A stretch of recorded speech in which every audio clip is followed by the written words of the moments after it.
As soon as the witch and her followers had left, and the forest again fell silent, the two girls emerged from their hiding place and crept out onto the open hilltop.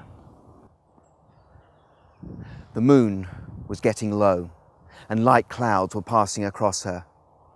Yet still the girls could make out the shape of the lion lying dead in its bonds.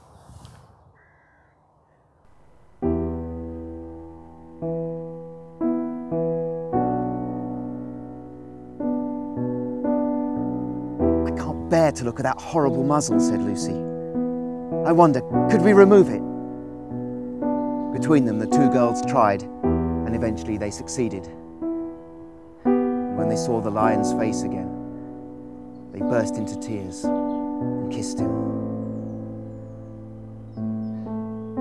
They were lonely.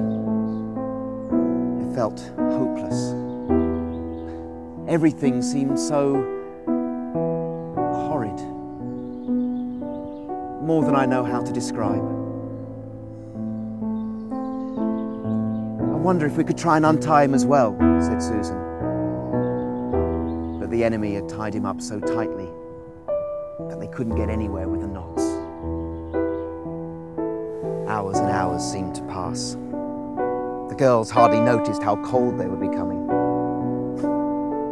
But what did it matter? Or did anything matter anymore? Eventually, Lucy noticed something moving on the ground beneath her feet. Whatever it was started crawling up the stone table. "Ah!" said Susan. "Get them off him!" Mice. Small grey mice were crawling all over Aslan's body. "No, wait," said Lucy. "Look what they're doing. I think they're friendly mice." Indeed they were. Each mouse was gnawing at the great ropes, so that the bonds which had bound him so tightly to the table were now falling to the ground. When the mice left, the girls removed the remains of the rope.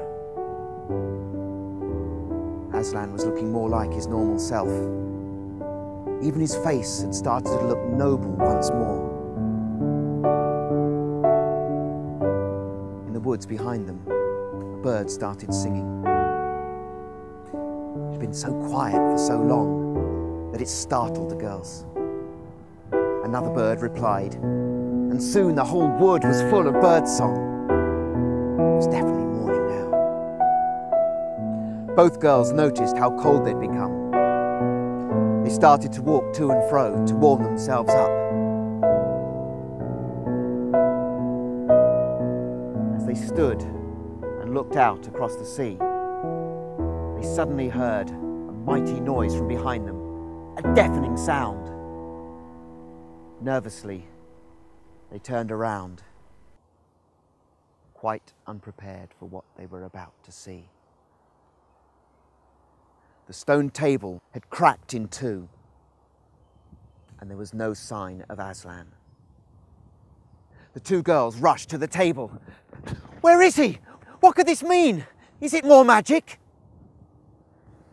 "Yes," said a great voice from behind their backs. "It is more magic." The two girls looked around.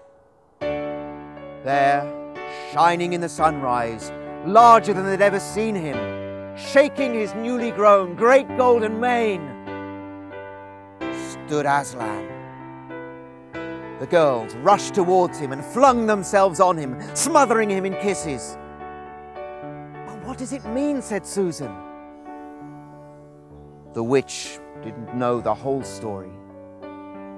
She should have known that when a willing victim who has done nothing wrong is killed in place of a traitor, then the stone table will crack and death itself will be defeated.